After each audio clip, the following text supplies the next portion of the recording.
শুনছেন কি? আমাদের মাটি, আমাদের আকাশ, আমাদের প্রিয় বাংলাদেশের বুক চিরে যেন ক্রমাগত রক্তক্ষরণ হচ্ছে।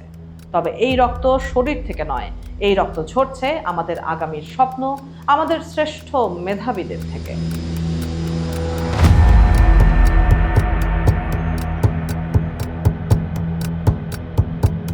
নিভৃতে নিঃশব্দে আমাদের দেশ মেধাশূন্য হয়ে পড়ছে। আর আমরা কি শুধু দর্শক হয়েই থাকবো? ইউনেস্কোর সাম্প্রতিক পরিসংখ্যান যেন আমাদের কপালে চিন্তার ভাঁজ আরও গাঢ় করে দিয়েছে।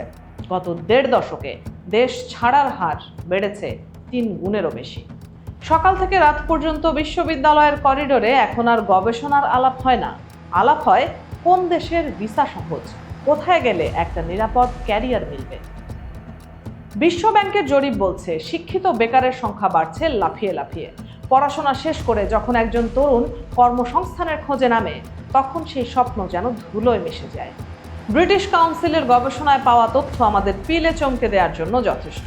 18 থেকে 35 বছর বয়সী 55% তরুণ তরুণী দেশ ছাড়ার ব্যাকুল অপেক্ষায় দিন গুনছে। সৌদি আরব, কানাডা, অস্ট্রেলিয়া এ যেন এক নতুন গন্তব্য হয়ে উঠেছে আমাদের মেধাবীদের কাছে। কেন? কারণ সেখানে শিক্ষার মান আছে, আর আছে মানুষের মতো বাঁচার মতো কাজের নিশ্চয়তা। 2023 সালেই অর্ধলক্ষাধিক শিক্ষার্থী পাড়ি জমিয়েছেন সুদূর প্রবাসে। এই সংখ্যাটা কেবল কিছু পরিসংখ্যানের অঙ্ক নয়, এ হলো আমাদের অর্থনীতির মেরুদণ্ড ভেঙে যাওয়া শব্দ। আমাদের মেধাবীরা কেন নিজের দেশের জন্য সম্পদ হতে পারছে না? কেন তাদের মেধার ঘাম ঝরছে বিদেশের মাটিতে, অন্য দেশের উন্নয়নের চাকা ঘোরানোর জন্য? রাজনীতির অস্থিরতা, নিয়োগ প্রক্রিয়ার ধীরগতি আর চাকরির বাজারে সীমাহীন হতাশা আমাদের তরুণদের পিঠ দেয়ালে ঠেকিয়ে দিয়েছে। পিএইচডি করতে চায় যারা, তারা কি দেশে পায় বিশ্বমানের ল্যাব? পায় কি গবেষণার পরিবেশ? বাধ্য হয়েই তারা ছুটছে উন্নত বিশ্বের আধুনিক ল্যাবে, যেখানে তাদের মেধার সঠিক কদর হয়।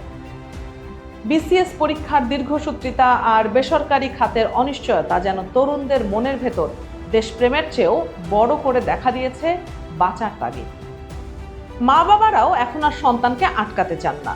ধার দেনা করে হলেও সন্তানকে বিদেশে পাঠিয়ে বুক ফুলিয়ে বলেন, আমার ছেলে কানাডায়, আমার মেয়ে জার্মানিতে।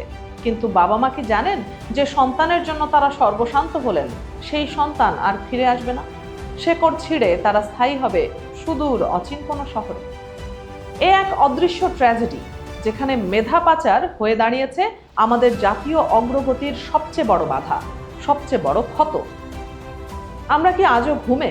আমরা কি দেখছি না যে আমাদের দেশ ধীরে ধীরে মেধাশূন্য মরুভূমিতে পরিণত হচ্ছে?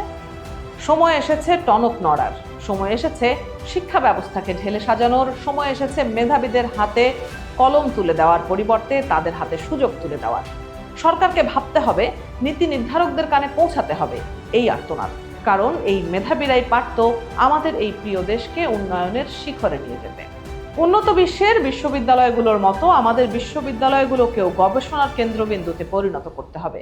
তবেই না আমরা বিশ্বমঞ্চে মাথা উঁচু করে দাঁড়াবো। আজ যদি আমরা এই মেধা পাচার রোধ করতে না পারি, তবে আগামী প্রজন্মের কাছে আমরা কি জবাব দেব? চলুন আর সময় নষ্ট না করি, মেধাবীদের আগলে রাখার শপথ নেই আজই, যাতে তারা নিজের দেশের মাটিতেই নিজের স্বপ্নকে বাস্তবে রূপ দিতে পারে।